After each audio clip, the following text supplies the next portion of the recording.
This week, NASA is landing yet another mission on the surface of Mars. The thing is, getting to Mars is actually really tricky, and landing there is even more difficult. So how do they do it? Let's talk about that. Let's get started.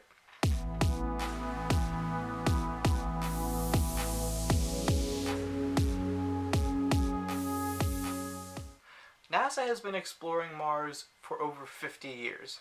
Their first mission to fly past Mars occurred in November of 1964, with the first mission to land on Mars occurring in 1975. The reason why it took so long to land a mission is because landing there is really tricky, even more so than even getting to Mars. Getting to the moon was a big enough challenge, but the moon is within our neighborhood. It's orbiting our planet, so getting there really just means plotting the right transfer to the moon. Getting to Mars is a lot more difficult, as both Earth and Mars are orbiting the Sun. So we can't just launch whenever we want. Instead, we have to wait for specific transfer windows that happen roughly every 18 months. And once we are in those transfer windows, we have to launch at the right time, in the right direction, at the right speed to put the payload on a trajectory to Mars. That has to be a very, very precise trajectory to actually hit Mars. The Curiosity rover, which landed in 2012, the precision of the landing was equated to throwing a football across the continental United States and landing on a frisbee. So getting to Mars takes a lot of precision rocketry, both the initial injection and then course correction maneuvers along the way. Once you get to Mars, landing is a little bit more difficult. The first missions to land on Mars were the Viking probes, and those took a little bit of the challenge out of it by entering orbit before descending to the surface, while more modern missions like InSight go for a direct approach. Before we talk about exactly how we land on Mars, let's take a step back and look at how we land both here on Earth and on other bodies such as the Moon. Landing on Earth is by far the simplest. The earliest days of the space program landed via parachutes, as they are the simplest and most reliable option. Newer spacecraft like the shuttle landed like aircraft, and even more recently, SpaceX's Falcon 9 rockets land propulsively. The Moon is a little bit more difficult. We can't go with parachutes or aircraft type landings because there is no atmosphere on the Moon.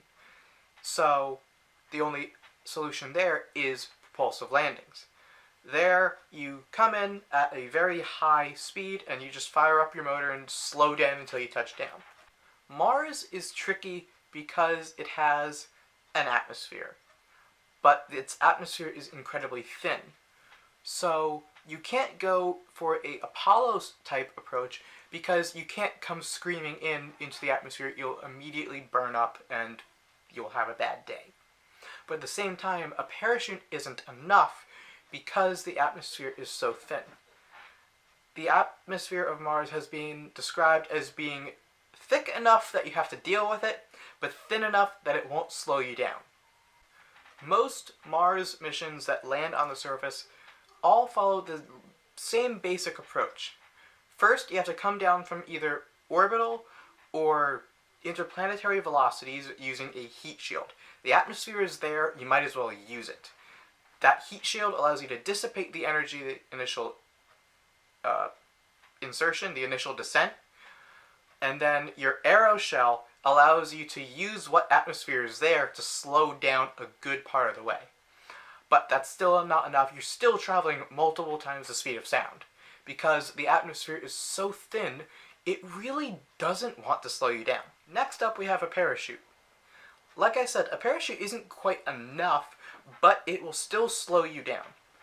So most missions deploy a parachute that will slow you down from a few times the speed of sound to about 150 to 100 miles an hour, which, while still really quick, is certainly slower than you were when you first came in. A typical direct ascent, such as what InSight will be doing, hits the atmosphere at about 12,000 miles an hour, which is why you first need a heat shield to slow down from those ridiculous speeds down to a point where you can deploy your parachute at about Mach 1 or Mach 2, and then that will slow you down to a race car's speed, which is still ridiculously quick, and you definitely don't want to hit the ground that fast. Which is why next you have to finally use some sort of propulsive system to do that final landing. The initial Viking landers had rocket engines mounted on the lander itself. InSight will be doing the exact same thing. It will be coming in, heat shield on, doing an aerodynamic deceleration, popping out the parachute at a few times the speed of sound, slowing down to a few hundred miles an hour, dropping the heat shield, dropping the lander, and it will fire its own engines for the final landing. It's fairly simple. But other missions have gone a much different route, starting with the Pathfinder mission. The original Viking landers were fairly large and fairly heavy. So the Pathfinder program was invented to find a way to land smaller payloads on the surface of Mars at a much lower cost. So while its initial descent was the same as Viking, using a heat shield, an aeroshell, and a parachute, the final landing was very different. As the back shell and parachute got close to the surface, the whole spacecraft, which was kind of in a tetrahedron package, came down on a tether, and just before reaching the surface, a pair of retro rockets on the back shell fired to slow the spacecraft down to only a few miles an hour, at which point the tether was separated, a set of airbags inflated, and the Pathfinder spacecraft actually bounced across the surface of Mars until it finally came to a stop.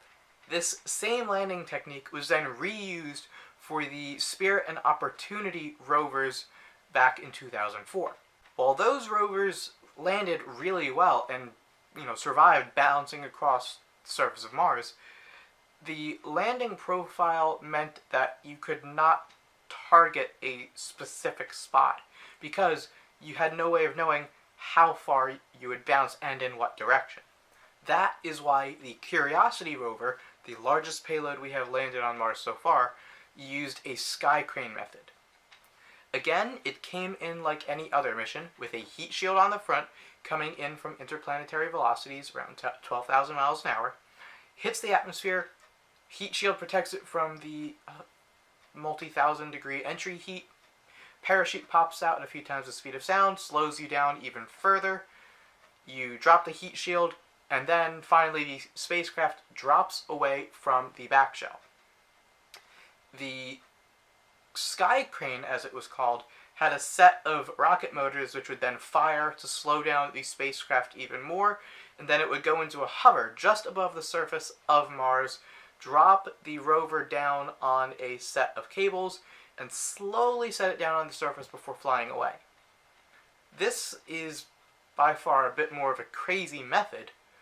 Going back to what both Viking and now InSight will be doing, which is using a propulsive landing, this method allows you to precisely target where you are landing, which is why the Curiosity mission was able to land within Gale Crater, which again was related to throwing a football across the United States and landing on a frisbee.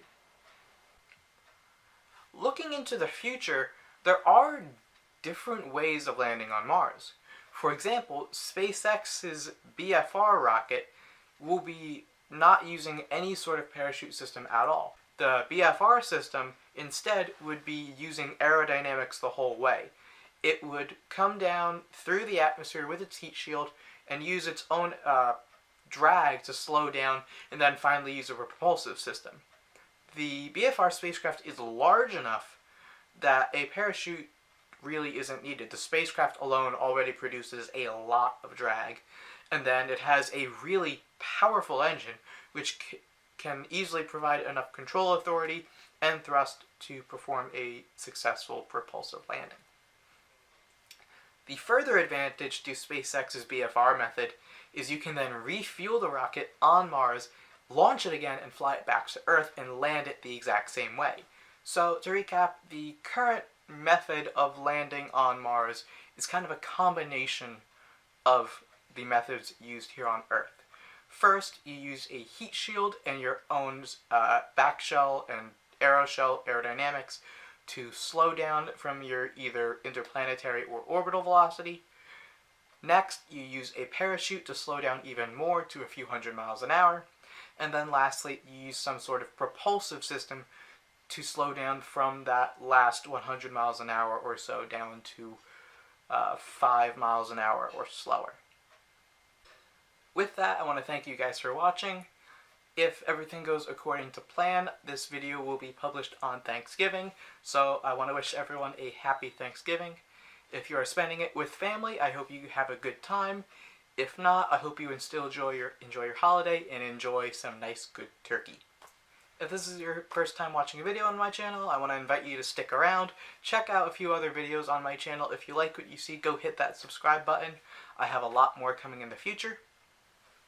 Reminder that all my videos come out on Thursdays at 7 p.m., so keep your eyes tuned here for more of those videos. With that, I want to thank you guys for watching, and I'll see you next week. See you then.